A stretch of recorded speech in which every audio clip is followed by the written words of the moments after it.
sequence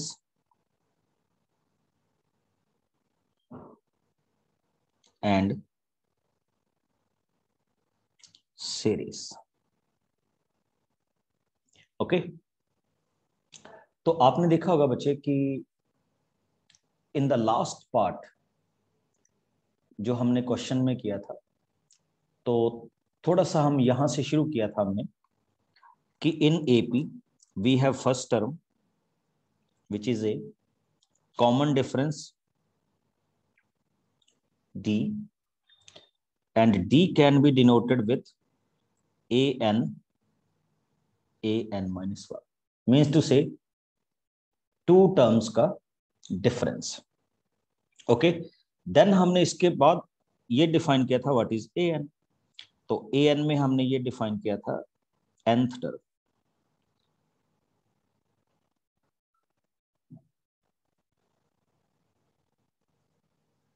okay general term formula. और इसमें अगर हम प्रोसीड कर गए थे तो आपने थोड़ा सा ये भी देखा होगा कि हम इसमें एक और फॉर्मेट में आ जाते हैं which is known as sum of n terms. Proof इसलिए नहीं कर रहा because we already know all the formulas. Okay 2a n minus 1 into d and one more n by 2 a plus l. ये हम इस तरह के फॉर्मेशन में कर भी रहे थे और कर भी रहे बिकॉज ये हमने 10th में किया था. हाँ जो नई चीज आप इनमें सीखेंगे मैंने थोड़ी सी लास्ट में भी बताई थी कि let us suppose we have three terms a b c which are in AP. अब यहां से देखिएगा बच्चे थोड़ा सा, तो मैं क्या कह सकता हूं b minus a should be c minus b. 2b is equal to a plus c. तो b की वैल्यू क्या होगी बच्चे?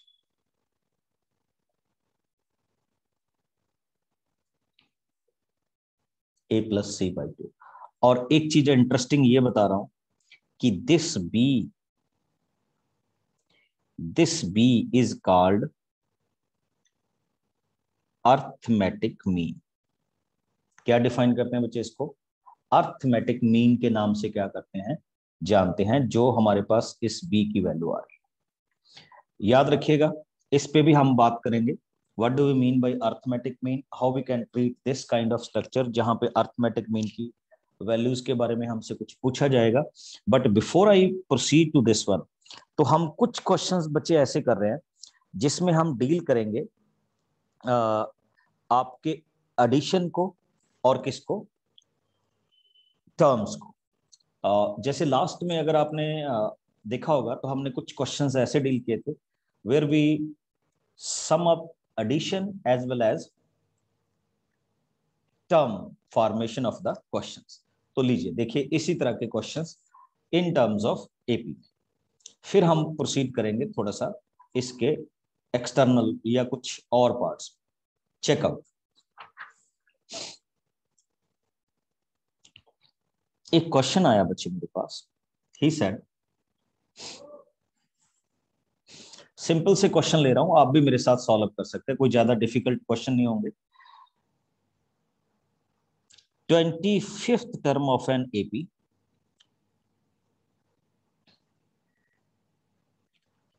हमने फाइंड आउट करनी है. 9th term is equal to -6 and common difference is equal to 5/4. बड़ा सिंपल से क्वेश्चन के साथ स्टार्टिंग कर रहा हूं आज के टॉपिक की, आज के क्वेश्चंस. हाँ आप मेरे साथ साथ कर सकते हैं, you can message me also. ठीक है, अगर आपको लगे कि आप मेरे को मैसेज करना चाहते हैं तो आप मेरे को मैसेज करके आंसर भी बता सकते हैं कि दिस इज द आंसर, मैंने सॉल्व कर लिया, तो वो भी इंटरेस्टिंग रहेगा. चेकआउट कीजिए. A9 we can write it as a plus ad which is equal to 5/4. A as it is 8d.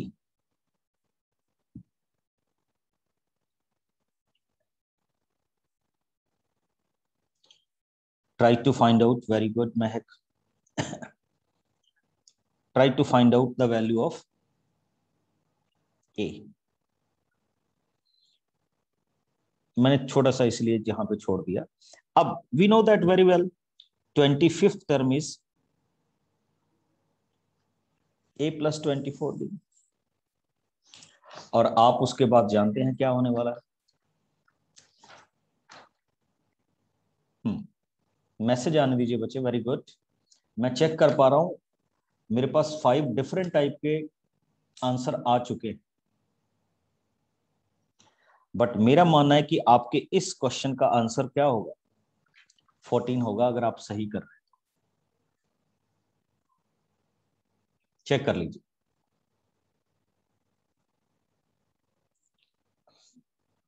मैं थोड़ा सा इस क्वेश्चन को गलत कर गया बच्चे, जानबूझ के. ध्यान से देखिएगा. ये होना चाहिए था 9th टर्म की वैल्यू कितनी है,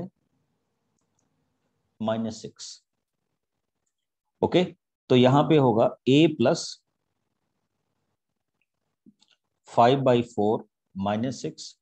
सॉल्व करेंगे तो a की वैल्यू अगर आप देखेंगे तो कितनी आएगी, -16 आएगी. Okay, fill it here. -16, 24. What is the value of d? 5/4. तो सॉल्व कीजिए. -60 + 30 तो आंसर आएगा 40. मेरे को ये क्वेश्चन इसलिए सॉल्व करना पड़ा क्योंकि अभी भी बहुत सारे बच्चे अलग ही टाइप के आंसर निकाल रहे हैं. ठीक है, तो ऐसा नहीं होना चाहिए. Just solve it positively. कुछ भी नहीं है इस क्वेश्चन. ओके, चलिए तो थोड़ी सी और स्टार्टिंग कर रहे हैं. Checkout.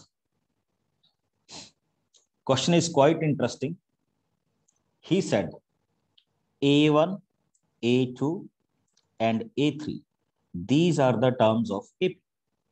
If A4 upon A7 is equal to 2/3, what is the value of A6 upon A8? क्योंकि मैं 10th बेस्ड क्वेश्चन ही ले रहा हूं तो पहले आपको ऑप्शन दूंगा फिर मैं करूंगा ऐसे. आप थोड़ा सा टाइम लगाइए, 2-4 मिनट.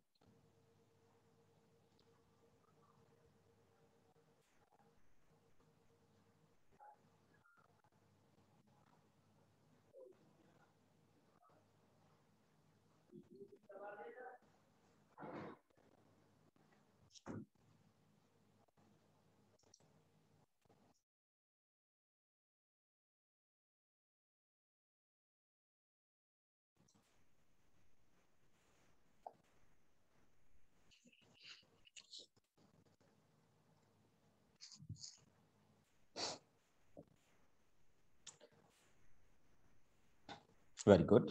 इंटरेस्टिंग चीज, a + 3d over a + 6d is equal to 2/3.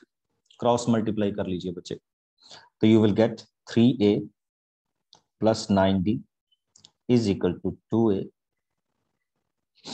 + 12d. Very good. तो a is equal to 3d. This is the relation between a and d. अब आ जाइए 6th term a + 5d, 8th term a + 7d. Instead of this a, fill 3d, so you will get ad. Fill 3d, you will get 10d.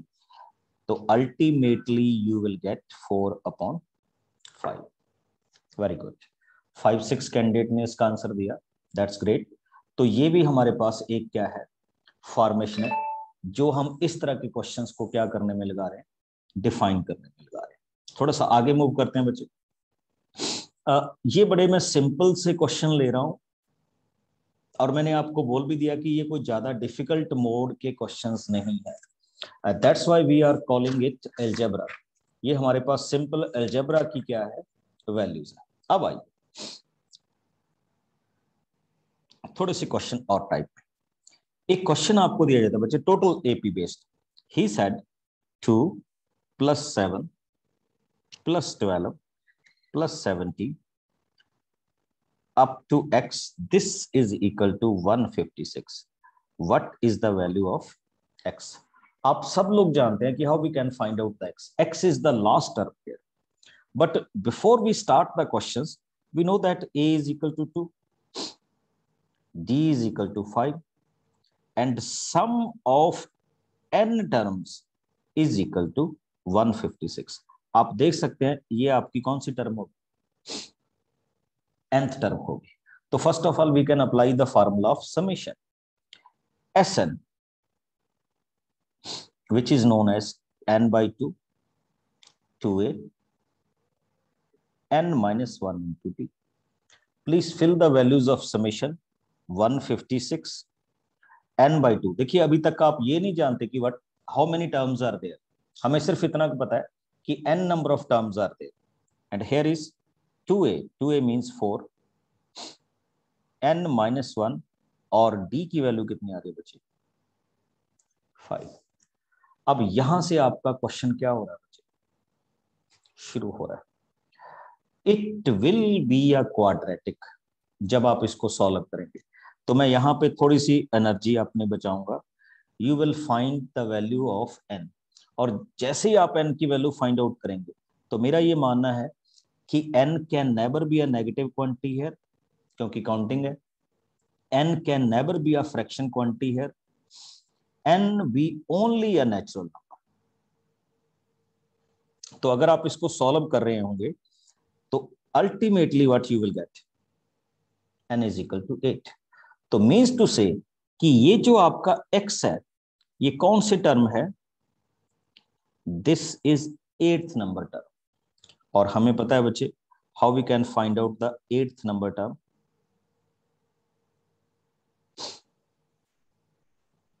a plus 7d. देखिए a की value क्या हुई जिसको हम अभी solve करें, a की value 2, 7, d की वैल्यू 5. और आई बच्चे ये क्या कर रहे हो, 37 आंसर आएगा. ठीक है, तो इसका मतलब वैल्यू ऑफ एक्स इज 37. यानी ये वाली जो टर्म आएगी 37 आएगी, और फिर जो ये टर्म्स का सम होगा ये सम किसकी इक्वल होगा, 156. It's the same kind of questions जो आपने कभी ना कभी किसी ना किसी फॉर्मेट में डेफिनेटली किया होगा. ठीक, अब थोड़ा सा आपके पास इन क्वेश्चंस में और आता हूं. अगर मैं इसको आगे और लेके चलता हूं, ठीक, ये बिल्कुल वही क्वेश्चन है जो आप 10th क्लास में कर चुके हैं, आई मीन टू से. ठीक, अब मैं थोड़ा सा इसको आगे मूव कर रहा हूं. इन क्वेश्चंस को देखिएगा. He said the ratio of sum of two different trigonometric series of n number of terms is 3n by 8 over 7n by 15. ये मैं कुछ एपी की एक्सक्लूसिव सी एग्जांपल्स के साथ आ रहा हूं आज आपके साथ. Formulas you know it very.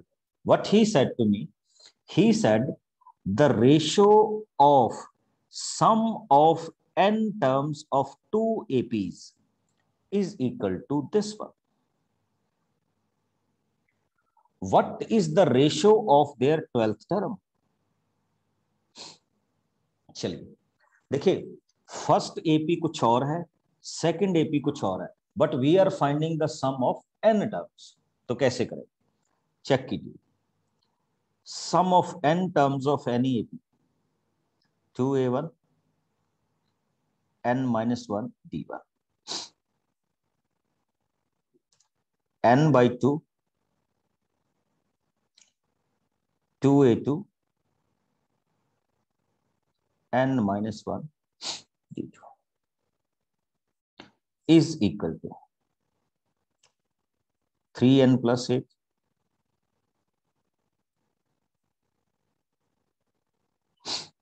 7n plus 50.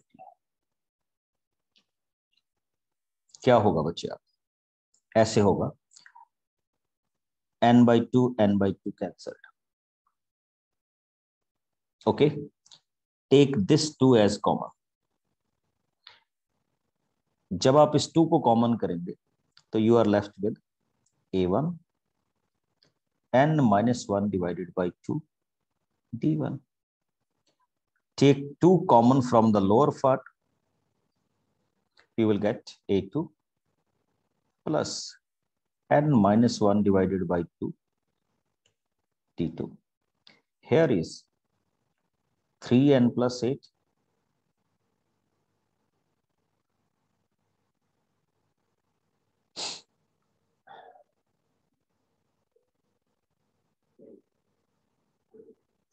and 7n plus 15. Please इसको चेक कीजिएगा. अब मेरा क्वेश्चन यहां से शुरू हो रहा है बच्चे. 2 and 2 कैंसल. कैंसल मीन्स मैं इसको टर्म में से डिलीट कर सकता हूं. देखिए what he said, we want to find out the ratio of two terms. Okay, और वो टू टर्म्स कितने नंबर टर्म्स हैं?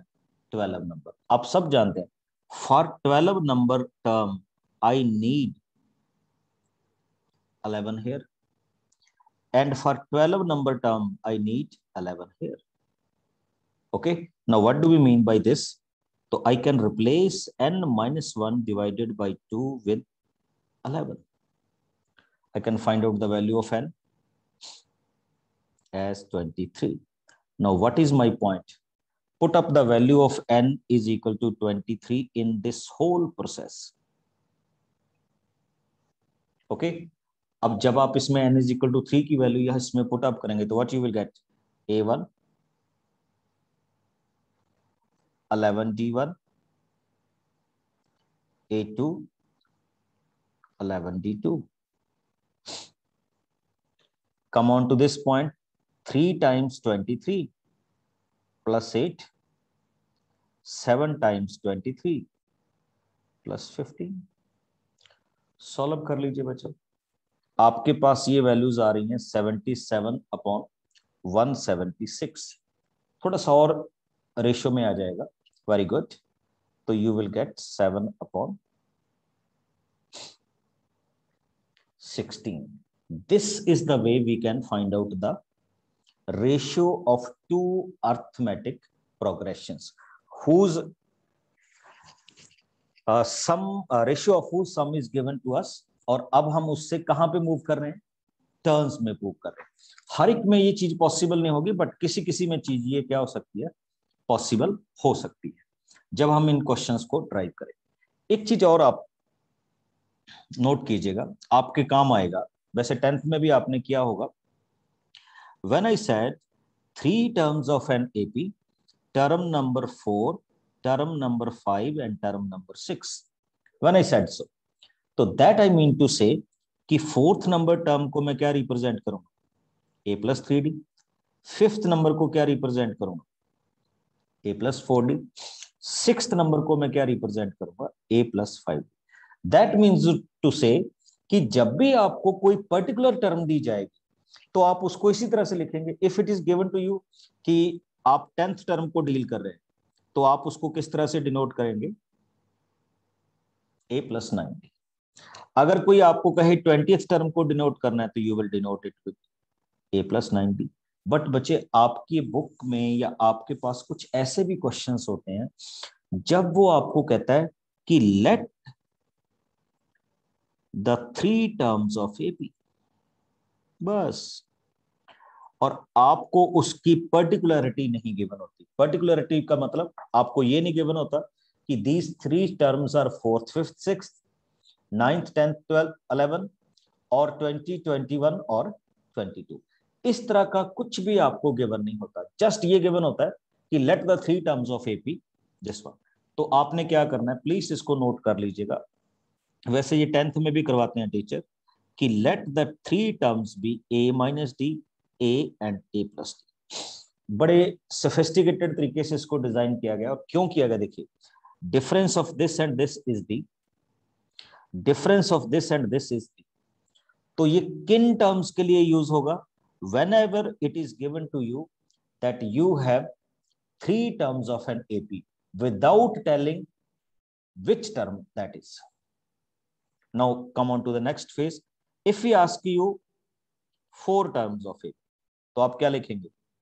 a minus 3d, a minus d, a plus d and a plus 3d.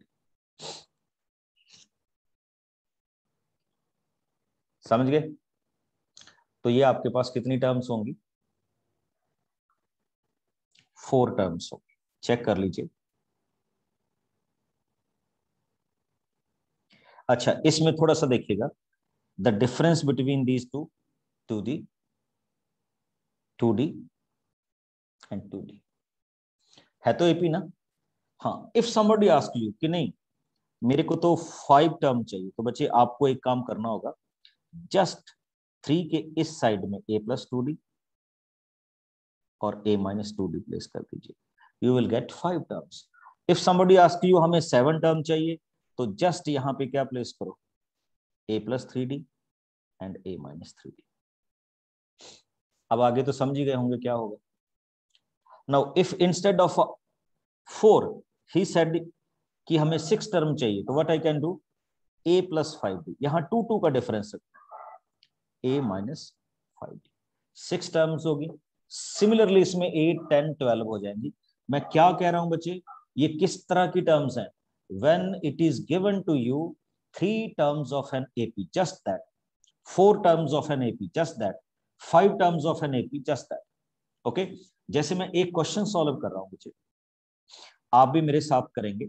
He said the sum of 3 consecutive terms of AP is 18 and their product is 192। बस इतना सा दिया है। देखिए, अब आप एक चीज नोट कर रहे होंगे, तो मैंने एक ही चीज इसमें डिफाइन की है, 3 टर्म्स ऑफ एन एपी। अब 3 टर्म्स ऑफ एन एपी का मतलब क्या हुआ बच्चे, कि I will suppose the first term be a minus D, a and a plus D, बस दैट्स ऑल। अब क्या है, summation is given to you, तो what you will do, a minus D, a and a plus D, this is equal to 18। अब आपका next question क्या जाएगा बच्चे, d एंड d को क्या करो, कैंसिल करो, 3a इज इक्वल टू क्या होगा, 18, तो what you will get, a is equal to 6। आपको एक टर्म भी मिल गई, a की वैल्यू भी आ गई। Now come on to next one, he said product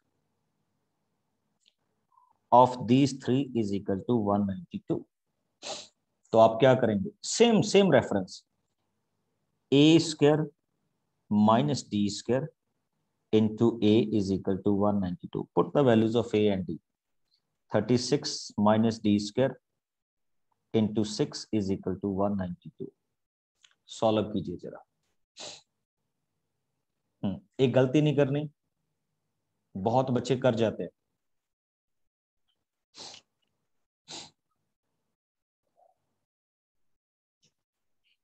And here you will find d is equal to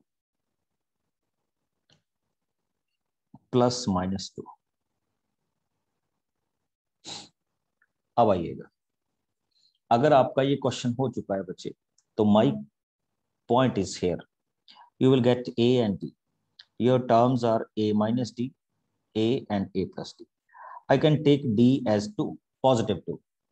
So what is here? 6 minus 2, 4,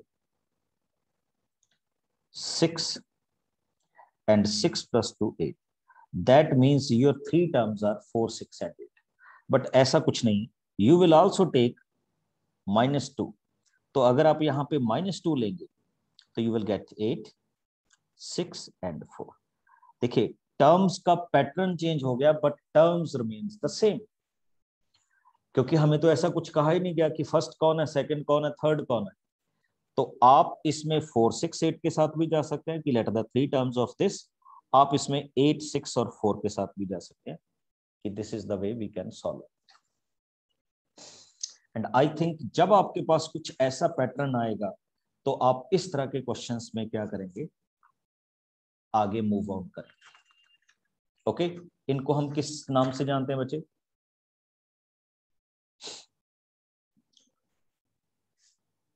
3 और 4 consecutive terms of an AP.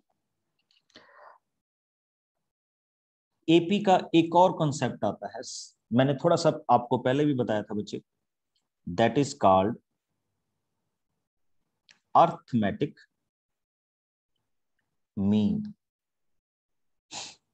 What do we mean by arithmetic mean? थोड़ा सा इसका concept भी आपको बताऊंगा क्या है इसमें अर्थमेटिक मीन का। देखिए, when it is given to you that you have two terms A and B, तो its arithmetic mean is a plus b divided by 2.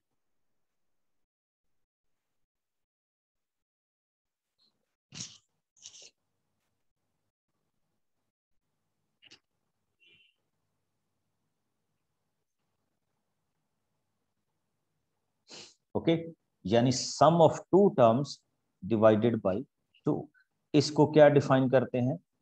Arithmetic mean के नाम से क्या करते हैं? डिफाइन करते हैं।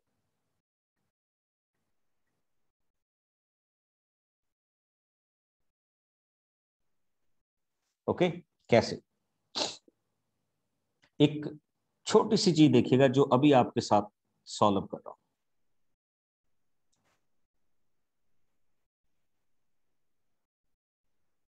देखिए, first of all I will find the arithmetic meaning between 2 and 14। तो आंसर क्या आएगा बच्चे? 8 आएगा। Now I can find the arithmetic mean between every term 2 and 8। Arithmetic mean क्या है? 5। 8 and 14 के बीच में अगर मैं फाइंड आउट करूंगा तो अर्थमेटिक मीन क्या है? 11। नोट करते जाइए, 3 3 3 and 3। Between 2 and 14, how many arithmetic mean we have added so far? 1 2 3। But आप देख पा रहे होंगे बच्चे, अगर हमने इसमें 3 अर्थमेटिक मीन ऐड भी कर दिए तो भी ये क्या बन रही है हमारे पास? एपी बन रही है। तो इसी चीज पे भी मेरा फोकस हो रहा है जो मैं अभी आपके साथ कर रहा हूं कि whenever you will add number of arithmetic mean between any two numbers, वो अर्थमेटिक मीन आपका 1 2 3 4 5 6 एन अर्थमेटिक मीन हो सकते हैं, बट आप your terms will remain in AP. याद रखिएगा। हाँ, आपके पास टोटल नंबर ऑफ टर्म्स की काउंटिंग कितनी हो जाएगी? This is your first term, this is your last term. अगर आपने उसमें एन अर्थमेटिक मीन इंसर्ट किए तो your total number of terms are n+2, और कोई भी उसमें चेंज नहीं आएगा। अब जैसे क्वेश्चन देखिए, छोटा सा आपकी बुक से ले रहा हूं। He said insert 6 arithmetic mean between 3 and 24।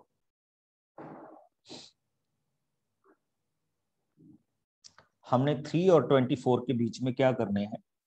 6 arithmetic mean insert कर। क्वेश्चन देखिए, let it be A1 A2 A3 A4 A5 and A6। 6 arithmetic mean,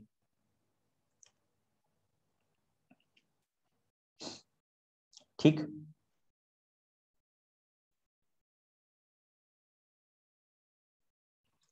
ठीक, अब क्वेश्चन क्या होगा? चेक कीजिएगा how we will solve this question. Simple है क्योंकि आगे वाला क्वेश्चन आप शुरू करें। This is an AP, this is your 8th term, this is your first term. First term we have a is equal to 3। 8th term a plus 7d is equal to 24। तो जब आप यहाँ पे a की value fill करके d की value निकालेंगे तो you will get d is equal to 3। चेक करते जाइएगा what you will get।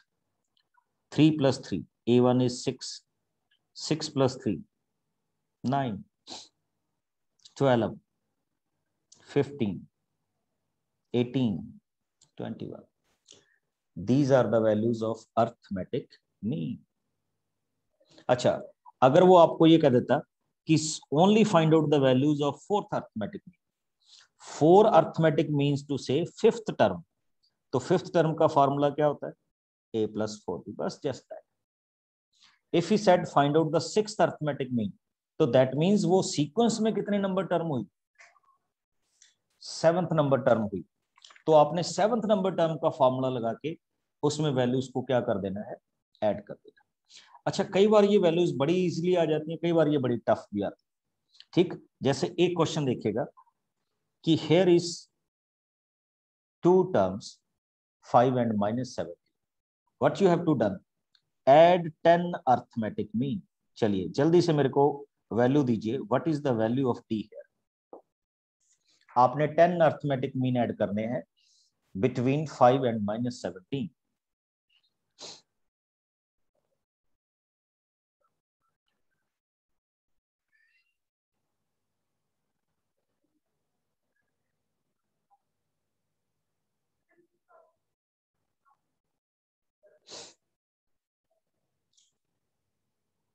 Okay, we will check it.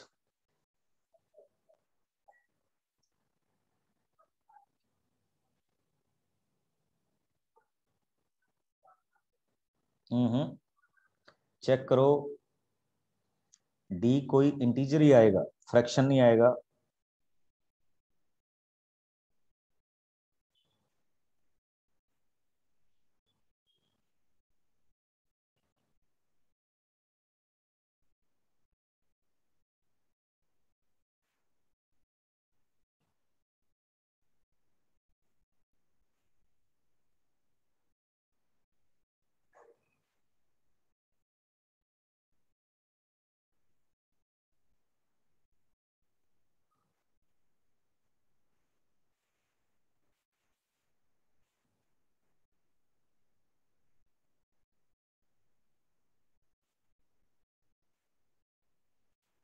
हाँ जी बच्चे, वेरी गुड। देखिए, चेक इट अगेन, ये आपके पास टोटल नंबर ऑफ टर्म्स है, और टोटल नंबर ऑफ टर्म्स इसमें क्या हुई, 12th। This means this is your 12th term, तो 12th टर्म मीन्स टू से a plus 11d is equal to -17। a की वैल्यू आपके पास कितनी है बच्चे, 5 है, तो that means 11d is equal to -22, तो d की वैल्यू यहाँ पे क्या आएगी, -2 आएगी। उसके बाद आप जानते हैं क्या होने वाला है, बस नेक्स्ट टर्म इज 3, 1 -1 -3 चलते जाइए, you will find out the values of a1 a2 a3 and so on and get the answers। अच्छा, कई बार ना इसमें ये हो जाता है बच्चे, बड़ी इंटरेस्टिंग चीज आपके साथ आती है। देखिएगा अभी इस क्वेश्चन को देखिएगा जो मैं अर्थमेटिक मीन में ऐड कर रहा हूं। He said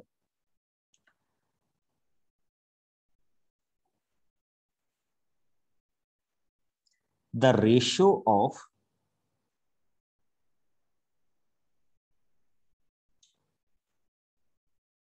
second and seventh arithmetic mean, second and seventh arithmetic mean between these two number is equal to 1/7।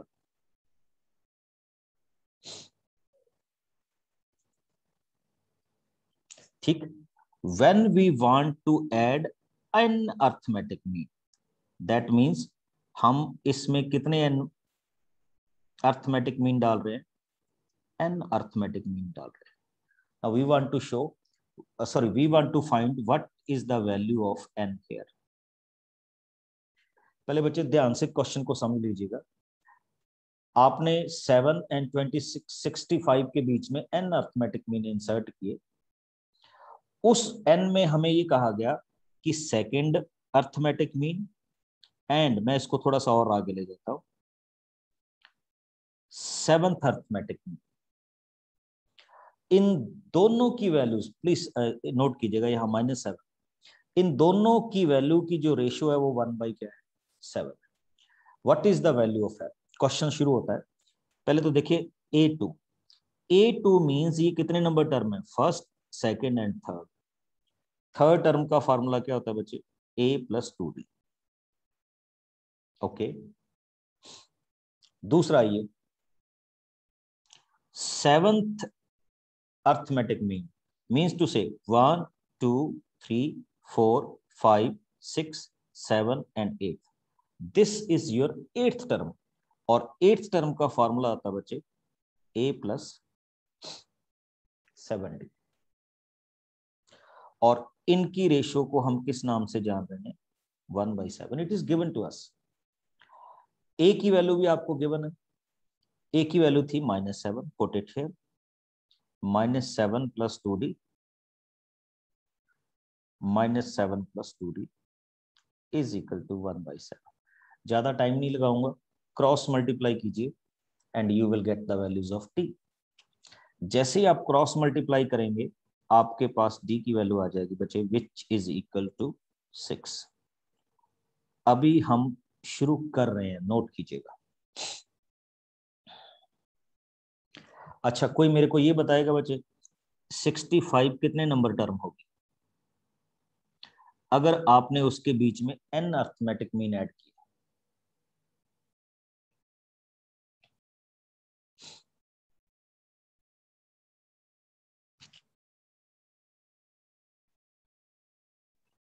Sixty five number term कितने नंबर टर्म होगी? वेरी गुड, नोट कीजिए। हमने यहाँ पे how many terms we have added so far, हमने यहाँ पे n terms add किए बच्चे। तो n तो ये होगी, n प्लस ये होगी, और ये कितने नंबर टर्म होगी, n+2। तो मैं यहाँ पे ये लिखना चाहूंगा कि our n+2 number term is 65। n+2 number term का फॉर्मूला क्या होगा, n+1 into D is equal to 65। मेरे ख्याल में मेरे को बताने की जरूरत नहीं है बच्चे, you know the value of A, you know the value of D. Put up कीजिए, ए की वैल्यू आपके पास -7 थी, and we will try to find out right now, and ये है 65। कोशिश कीजिएगा कि हम यहां एग्जैक्ट वैल्यू फाइंड आउट कर सकें। गलती मत कीजिएगा, यहाँ पे चांसेस है इसके मिस्टेक होने। यस बच्चे। Good evening, sir. Good evening. Sir, 65 is the last term, so we will not use an is equal to a plus n minus 1d. No, The no, no. formula. That is not the last term. Check it. You have added n terms in between. So total number of term is n+2. This term is n+2 number term. And Okay, for sir. n+2 number term, we will use a plus n+1 into d is equal to 65. यही arithmetic mean में एक अच्छी चीज है। Okay, अब देखो, if you have 2 and 8 और आपने इसमें 2 अर्थमेटिक मीन ऐड कर दिए, तो total number of term is 4, 2 more than the arithmetic mean, and this is the fourth term. Okay, Yes, sir. तो अब आप इसमें क्या ऐड करें बच्चे, सॉल्व करें। आई थिंक अगर आप सॉल्व करेंगे तो आपको n की वैल्यू क्या मिलनी चाहिए, 11 मिलनी चाहिए। तो अगर हम इस क्वेश्चन की बात करें तो वी हैव टोटल 13 टर्म्स, एंड अगर हम ये बात करें कि we have total 10 arithmetic, sorry 11 arithmetic mean added in between our question, हो जाएगा। तो ये भी हमारे पास हमारी इस एपी में क्या है, फॉर्मेशन आ गई। ओके, तो अगर मैं बच्चे एपी को कंक्लूड करने की कोशिश करूं, देखो क्वेश्चन तो बहुत सारे हैं, तो मैं इसको कंक्लूड कर रहा हूं। कंक्लूजन में मैंने ये कहा कि general term of formula of AP, ये आप सब ने 10th में भी किया, कोई नई चीज नहीं। सम ऑफ n टर्म्स, ये आपने 10th में भी किया था, कोई नई चीज नहीं है। एंड अभी अभी हमने एक चीज और की अर्थमेटिक मीन। तो हमने लिखा कि b is equal to a plus C divided by 2। This is the general term formula of terms, summation formulas और अर्थमेटिक मीन फार्मूलाज। एक मैंने आपको और करवाया था लास्ट सेशन में कि अगर आपके पास सपोज कीजिए एक एपी है और मैं इस एपी की टर्म्स में कुछ कांस्टेंट ऐड करता हूं सभी टर्म्स में, तो it will remain as AP. Subtract करूंगा तो that will remain as AP. Divide करूंगा तो that will also remain as AP. और अगर मल्टीप्लाई करूंगा तो that will also remain as AP.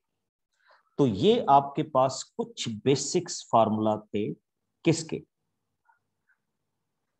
Apis के, जिनको आप यहां पे क्या करेंगे? सॉल्व करेंगे। Got it?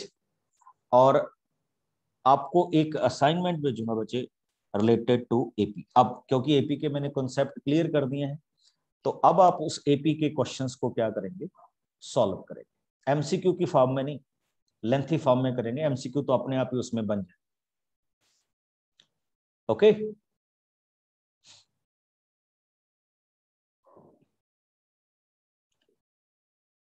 हाँ जी।